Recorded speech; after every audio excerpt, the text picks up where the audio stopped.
Dagi quali? Anni come la posso dire che sì?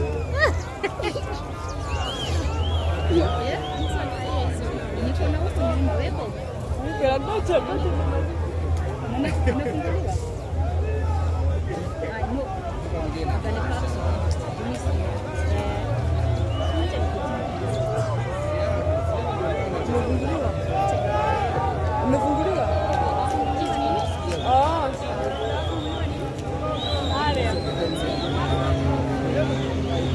ama ligani mnaongelea nini?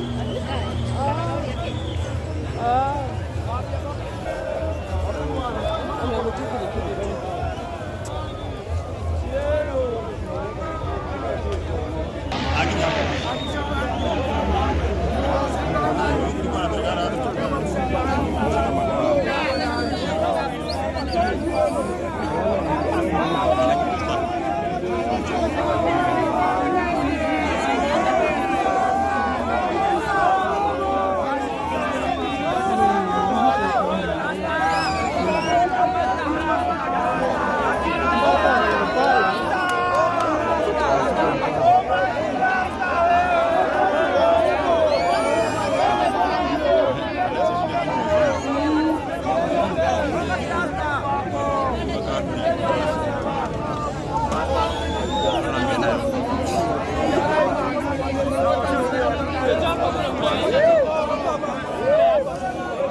Uko wapi wewe?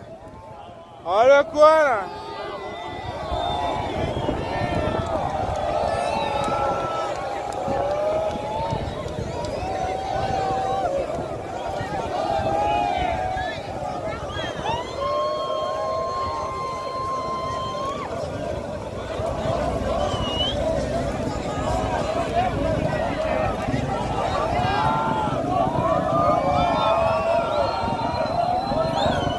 Shika, shika, shika. Shika, iko fiti. You were then at Ngala Girls and came in school uniform. When I saw you, I saw myself. And when we spoke at length about your education, you later went to Alia Girls, then McKinney Schools, where you did your O levels. Thereafter, you joined St. Christopher's for A levels. And then we agreed you joined Desta University for your undergraduate degree, and where you graduated with a degree in mass communications. We took a very beautiful photo on your graduation day, which I shall always treasure. I thereafter got you a job at the Kenya Broadcasting Corporation. From the time I accepted you as my daughter, I never stopped paying for your education and supporting you in other ways. And I remember after the graduation ceremony which I attended in 2008, you told me that you were grateful that I had been by your side in your educational journey. I would also support you from different parts of the world in many ways, especially when I was in London and Nigeria. You later told me you wanted to do postgraduate studies in international relations at the United States International University, and I did not hesitate to pay for your studies. Later, you joined Alliance Francaise to study French, and I remember on one occasion you told me there was a trip to France, and I paid for you. The following year, you went again to France, and you told me you love the country very much. You told me for you had bought lots of presents for your family and friends. That is Baba Jambi's tribute to Jambi. As far as our relationship were concerned, we had good and bad times. When times were good, we would go shopping and have lunches at some of the restaurants in town, and you enjoyed the encounters thoroughly. I really miss the good times we shared together. When times were bad, we would go for days and months without talking, for which I blame myself and will always do so, as I have lost the opportunity to mend fences with you. This will always weigh heavily on my heart. I take comfort from the message you sent me on Sunday, June 2nd, 2024, after I came to see you, in which you stated as follows. Hi Dad, hope you had reached home safely. So at country needs the orange juice, let berry and Del Monte, and some fresh oranges and 3 tomato juice. The doctors are here, so I will have to go and we speak tomorrow. It was great to see you and reconnect. I really was praying for your recovery, so we will do just that. However, it was not to be. I confess I was not an ideal and good father at all times to you, and I left the burden on your mother for this. Those instances I failed you in many ways to stand by you as you were battling endometriosis. I regret immensely. It is too late to regret. I can only live with the reality that I failed when you needed me most. And I'm not proud at all of my conduct. You have been a shining beacon to many. And your legacy needs to be continued. I will endeavor to play my part in keeping your legacy alive. I remember when I told you I was brought up by the Salvation Army Church at their children's home at Kabete. You are very impressed and commended me for having fought against all odds to reach where I had reached in my career as a diplomat. And you ought to do the same in whatever field you went in. I am happy you are able to attain so much in your young life, and I have no doubt that you could have attained much more. It is unfortunate that the cruel hand of death has locked your family, the country, and the world at large. Of someone who had big dreams and ambitions, especially in the fight against endometriosis. The deep pain and low sorrow I feel at this time is indescribable, but I will try to preserve and stay strong like you. Persevere and stay strong like you. You are a little fighter. At the hospital, by your bedside, with your mom on the night you left us, you told me you were the same blood, and that you are happy I had come. We reconnected, and I hope we shall reconnect again someday. May the Almighty God rest your soul in eternal peace. Jambi. Asante sana. Asante sana. Sasa hii mbogi ya media. Sijui tutafanyaje. Mbogi huko nyuma inateta. Na najua niko na mengi ya kusema, but I'm trying to put my thoughts together. First, to the family of Jambi, I want to pass the message from the First Lady, who has been trying to intervene mahali angeweza, and who I hope we will be working with her office to implement Jambi's legacy of having the endometriosis center. I pass her condolences. Kutoka kwangu, I can tell you that I met Jambi in Kibera. Tulikuwa function ya Shofco, and she was one of the judges. And during that function, she actually was kind enough kuniongelesha. Alikuwa na vitu tulikuwa tunataka kudiscuss, and a friendship was built from that day. Jambi was also a politician, and she had hopes to be in politics. Si ile politics ya kando. Alikuwa anataka aingie mahali where she'd have an impact. So that is where we connected as well. She wanted us to work with the girls, kuongelesha warembo maneno ya endometriosis, because she knew that I was also working with the girls in terms of menstruation and period poverty. So we found a connection. We met severally on social occasions. Obviously, I was trying to convince her akuje pande yetu asimame na ticket ya UDA, but Njambi was not convinced. And she kept on telling me mpaka aone kazi ambayo tunafanya kama serikali. At that point, she was very keen on other things, but alikuwa anataka kuingia siasa. So I've known Jambi for about a year, and one thing I can tell you about Jambi, from what I know, wengine mnamjua in a different way, lakini mimi venye namjua, she was a very straightforward person. She was ni mtu wako kuwa anakupatia gray areas. Alikuwa anakuambia venye how it is. And I really appreciated that, because kwa hii siasa na hii maisha sisi tunatembea, sometimes you need a person who will tell you uko na ujinga na ni hapa tunafaa tuende. So I appreciated that about her. She was also very kind. And watu wengine mkisikia kind, I think you think it's about money, but Jambi was kind with her time. She she was kind with her views.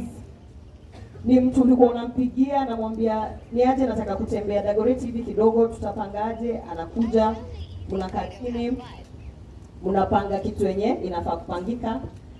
So for me, that's how I knew Jambi. Unfortunately, the week when she was in hospital, I called her because pia mimi niliona kwa mtandao watu walikuwa wameanza kusema Jambi ako hosi. Now we had not reconnected in that month. So I called her and I asked her what's happening. Akaniambia ako hosi, kamuuliza kwaje? Kasema actually it's not so bad. Mnajua venye Jambi alikuwa, even when it's bad she tell yako poa, ako fiti. So nikamuuliza nimeona you have posted something, you needed blood. Can I post it so that we have a blood drive? So she said, yeah, you can post, and I hope watu watakuja. And actually, one thing that I appreciate with many Kenyans who are online, Wakenya walijitokeza, by the way, msisikize hizo vitu wanaandika kwa mtandao. Wakenya walijitokeza kutoa damu wengi. And the parents can attest that at one point the blood was much that it was other patients walikuwa wanasaidika. So the Kenyans who came out, I want to thank them. On I think it was Friday, nikienda kumuona, nilikuwa nimetumwa na I reached out to the first lady, nikamwambia kuna beshte yangu anaitwa Njambi, she's a DJ, she's an influencer, a very strong person who can change lives of women and girls. So on Friday I was telling the first lady we need to intervene. Tunanid as much as akohosi, kuna venye anafaa kupelekwa Atlanta because apparently only that center in Atlanta was dealing with Jambi. And I remember the first lady was on her way to kulikuwa na function ya Sato, some holiday. So she told me niko njiani lakini hebu nitumie kwa WhatsApp nione how we can intervene. So when I was talking to Jambi, I think it was Friday, we had hope. And in fact, she was very enlightened.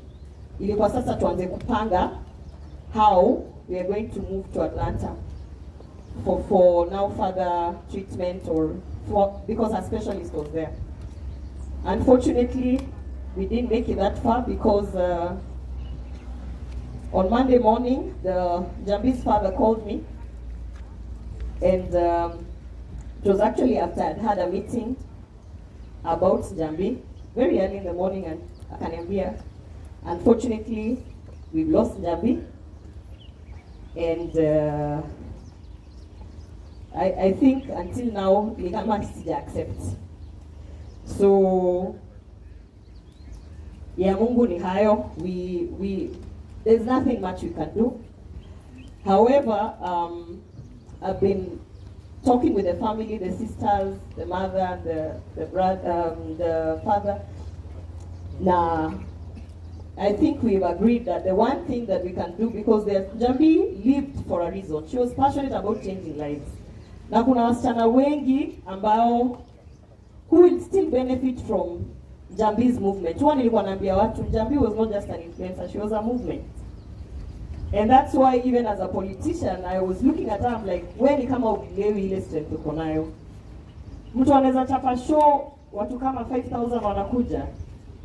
Na sisi bado tuko hapa, upcoming politicians, we need to mobilize women ati tunawasimamisha kwa line, kuwatolea chai ndio wakuje. So I used to tell her, kuna kitu hujaona, you're a movement. And I just wish that we could have translated that movement into impactful leadership. Just hizi pale tuko tumefika siasa ya hii Kenya. Watu waache kusema mimi sitaki maneno ya siasa. Kwa kama Jambi. Because if you guys don't join politics, you'll keep saying hawa politicians wako aje. Mnafaa mwingie kwa kiwanja, mtoe hao wenye mnasema hawafai kuwa.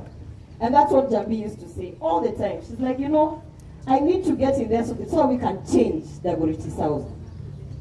So the only words I can give, and maybe what I've learned from Jambi is, number one, it doesn't matter how small you are. And it doesn't matter what watakudharau kiwango gani. if you know that you have a purpose in this life, kama Jambi alikuwa anasema yeye for sure she was going to change so many things in Dagoretti South. And I think even in her absence, she has already changed so many things. The fact that the office of the First Lady is now sitting down and strategizing to implement how to put together an endometriosis center is because of Jambi. Si juu ya waziri fulani, na si juu ya wanasiasa fulani. It's because of Jambi. So even in death, Jambi's legacy lives on. And that is the one thing that I want to take with me.